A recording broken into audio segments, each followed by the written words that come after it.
Okay, today I'm going to be talking about the history.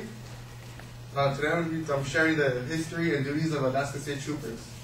You know, sometimes we wonder when help is going to arrive. We call the local police department, and they may take a few minutes, 10 minutes, or even, even less. But if there's a shooting, it's right away. Now imagine help was 20 miles away, or even 3 hours away. Time would be a killer. During the 1940s, troopers were called Alaskan Highway Patrol. These patrolmen only enforced traffic laws, such as giving tickets, DUIs, or even dealing with car accidents. But now, but they weren't officers of the law. So this means any crime committed outside of the highways wasn't their problem. Meaning, we won't help. We won't help you. After 12 long years, a new department took over of the agency. Within days, the highway patrolmen were called Alaska State Troopers. This time, they had the power to enforce all laws on the icy state. This new agency gave power to the troopers, but due to state cuts in the late 60s, they were forced to drive ambulance cars instead of normal cop cars we see today. I'm going to show you some clips.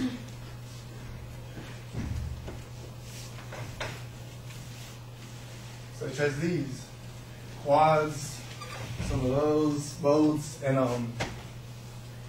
planes, because obviously they can't walk in or use highways because I left it so woody and everything, and hilly, and very, very, very, very hard to get around. This type of style confused the citizens of Alaska because they didn't know if they were stopping for the ambulance, or being stopped for a violation. During the mid-70s, these police cars were issued to replace the ambulance. Also, during the time the department had a little trouble, there were high crime rates. The state issued new departments to give a hand. These departments were called ABI, Alaska State Fire Marshal, ABADE, Alaska Bureau of Alcohol and Drugs, and AWI, Alaska Wildlife. ABI, Alaska Fire Marshal, were responsible for wildfires, arsons, and enforcing any fireworks given around there.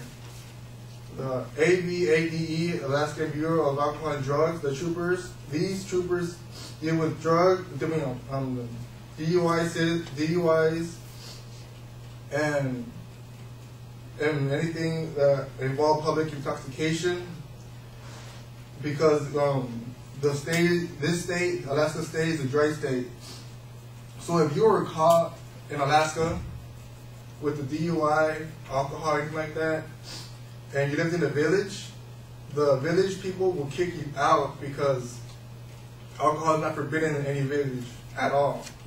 And as well, you'll be jailed for a year. The ABADE also deal with drugs such as marijuana and crystal meth. These drugs are high in Alaska. They also deal with drugs smugglers coming from Russia and Canada. In 2006, they reported that 3 tons of marijuana and a car filled with crystal meth. It was rare, said Sergeant Dave Johnson. I'm going to show you some clips.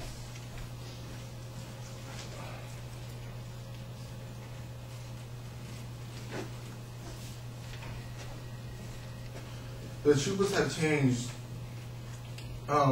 dramatically from being only 5 troopers managing the icy state. Now imagine just 5 troopers taking care of the state bigger than Texas in 1960. Now there's over 2,500 troopers in the icy state in duty. In a 2010 conference in Nome, Alaska, quote, we have grown and we are still growing, stronger than before. We are here to help these citizens and animals that live here. In the last frontier, it says Sergeant Mark Anthony. Here, I'm going to show you guys the video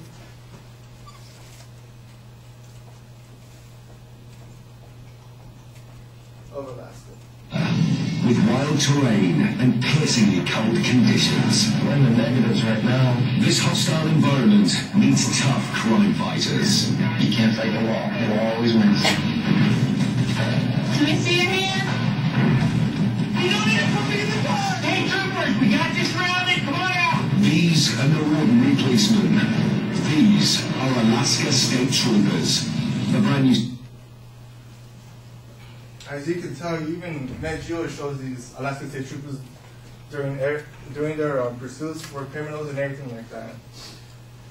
So, I mean, to me, this is pretty hardcore, you know. Icy temperatures in the woods, chasing bears, criminals and everything, and poachers. So I think these guys are really, really hard troopers overall, and that's my conclusion to my speech. Thank you.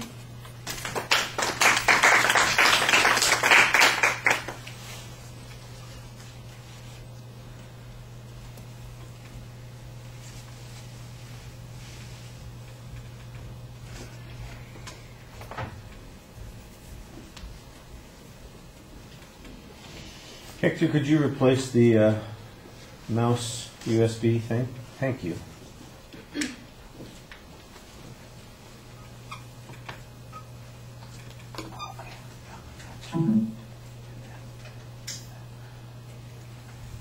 Garrett, what did you think? I really liked it. I enjoyed the visual examples of the different types of transportation they use. I feel like he could have a little bit better eye contact, but the video clip at the end summarized and helped me understand fully what those guys go through on a daily. And yeah, I feel like he could have maybe some better visual aids, but overall I liked it.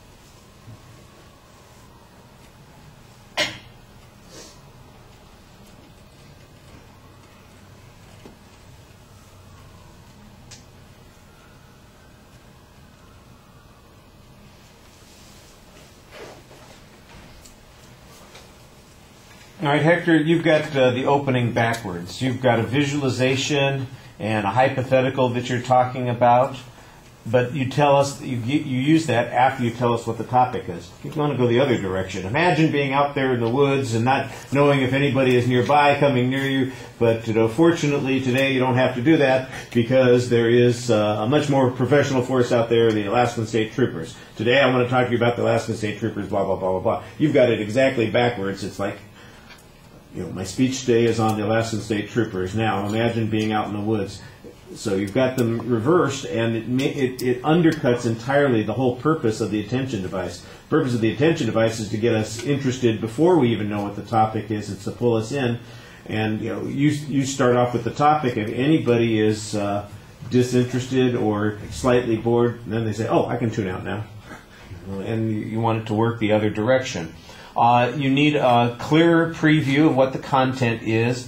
I wasn't sure why you were talking about the old-style ambulance cars to start with. It sounds to me like you're doing sort of a historical review of the history of the Alaskan State Troopers, in which case I think that ought to be the structure of the speech. You ought to talk about how they were first founded or what they were like before Alaska became a state, the difficult section that, you know, when they grew, you know, after statehood to when they finally consolidated all the powers into one organization, and then how they work now. And there's a very simple structure that's easier to follow. And then we know why you're talking about, you know, them driving around in ambulances, and then we can see, you mentioned at one point, you know, 5 troopers, and I'm going, what the heck is it? There are only 5 troopers? No, that's what it was once upon a time, but that would give you a little bit more structure for that information.